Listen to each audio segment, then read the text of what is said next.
we got some news. I'm feeling much better, like KG alluded to earlier. Penei Sewell, he injured his foot. It doesn't seem to be that serious per Justin Rogers and his sources. The quote was, he's good. Whew. Whew. Yeah. Penei Sewell, man, how you feeling about it? Well,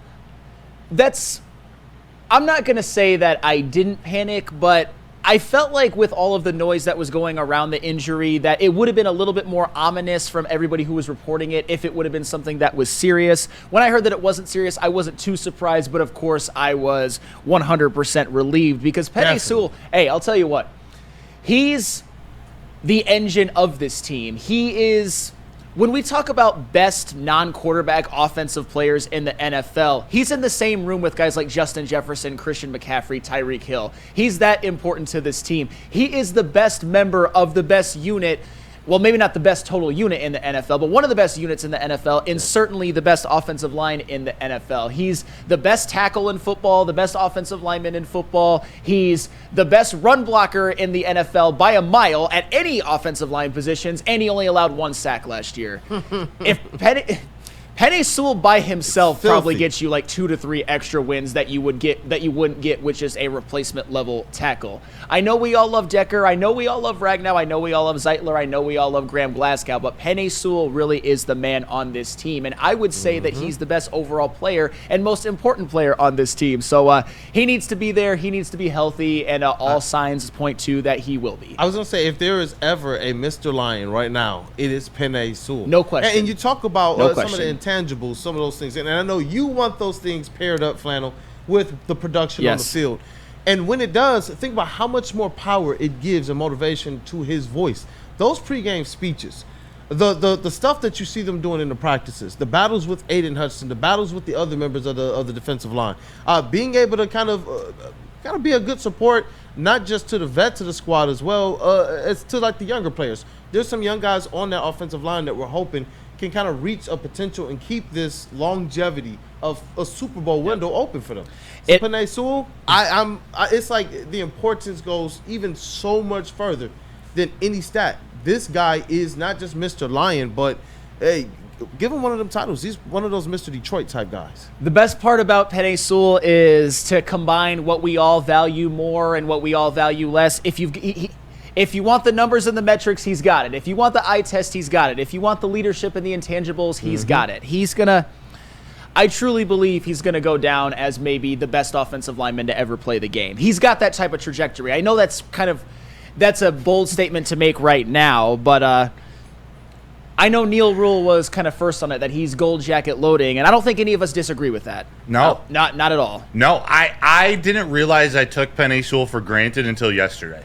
Like, when I heard that news, I got that feeling I think you just described. It was just like a pit in my stomach, like, oh, shoot, like, what is going to happen now? Like, he's played every game since he's been in the league. I believe started every game since he's been in the league. He's the identity of this team. He's what makes this go. We talk about other guys in this category, Amon-Ra St. Brown, maybe Hutch, too. Like, Penei Sewell, he is the identity of this team. He is the best player on the best unit of that offensive line. And we're going to get into who's more important in a second if you were to lose a guy for an extended period of time. But there's no denying Penei Sewell goes down. This team is different. This team is different from top to bottom. There might not be a stat or a number to like put to it, but this team misses something if Penei Sewell isn't on the field. No, seriously, if Penei Sewell had to miss an extended period of time, and again, this hypothetical knock on wood, I'd pick the Packers to win the division. That's how important Penei Sewell is. Yeah. Their Super Bowl hopes done. And I know I'm not trying to doomsday or anything like that, but the point with all of that is that he is fine. He is going to, all signs look like he's going to play in week 1, and that's basically been what he's done his entire career since day one. Be spectacular and be as available as anyone in the NFL. Yeah, and the Shaquille Oatmeal says we take Sewell for granted for sure, and it's because of how consistent, how reliable, how much he doesn't fight for the spotlight. He's not fighting. He's have his ego out there and have his. I like the fact that he just lets his resume be what speaks for him. And it's what Ben Johnson can do when he's your right tackle. When he's out there, we don't necessarily see it every single when we're watching at home. Like, if we're really looking at it, maybe you notice it, but what Ben Johnson is able to do, both in running and passing schemes, with the ability of Penei Sewell to pull, with the ability of him to get to that second and third level, it changes everything. It allows Ben Johnson to be the best OC in the league because he can try so many different formations or create so many different matchups for everybody else. Because he knows Penei Sewell's out there not just as a stalwart pass blocker, but the best run blocking tackle in the league. The dude's an absolute freak. When you hear the word grit, who's the first player that you think of? Penei Sewell's on a short list, and he's by position probably the most talented player on the Lions as well. He's the perfect football player. If you were to build an offensive lineman and to like make a perfect temperament as an offensive lineman, or even as a football player in general, you would make Penei Sewell in a lab. He catch passes too. So he does. Yes. Let's not forget. Yes. Yeah. You know what? It gives defenses so much to have to think about. Man, this team, I can't wait. The Decker reporting, the situation with the Cowboys, I know we hyper-focus on that or on the fact that Penei Sewell did catch a pass, but whether he catches one or none all season, those are the type of things that defenses have to plan for. You have to look when Penei Sewell is off the line of scrimmage 3 straight plays. Wait, they may be doing something funky. They're setting something up, putting Skipper out there 3 straight times. It just creates all this the creativity creates these wild mismatches, and it just puts pressure on defensive coordinators. Preparing for this, that's a real thing. You have to prepare, and you have to have guys ready out there. It's wild. But how do you prepare for a chess master, though? That's the thing. Ben Johnson's offense, it's going to beat most of the counters you throw at it. I think that's what was so stunning to me about the loss against the Ravens. Well, no, the loss against the Ravens, I was like, outdoors. We chalked it up to some stuff. But the loss against the 49ers was so stunning to me because outside of those third quarter woes, Ben Johnson has been a chess master. This year, you give him a few more weapons. You got some of your young guys taking another step forward in J-Mo, Jahmyr Gibbs, and others. I believe that he's going to have exactly what he needs to counter. I believe defenses, they're usually in a position of guessing anyway. And with our skilled playmakers like Amon-Ra and Sam Laporta and Montgomery and Jahmyr Gibbs, man, Ben Johnson's going to have his way with defenses. Yeah, and Flannel, you brought up something that it caught me by surprise, but it's not outrageous, and I think I might even agree with you when you brought up if he's out, you may just chalk up Green Bay as the NFC North champions. Is Penei Sewell more important than Jared Goff? I think so.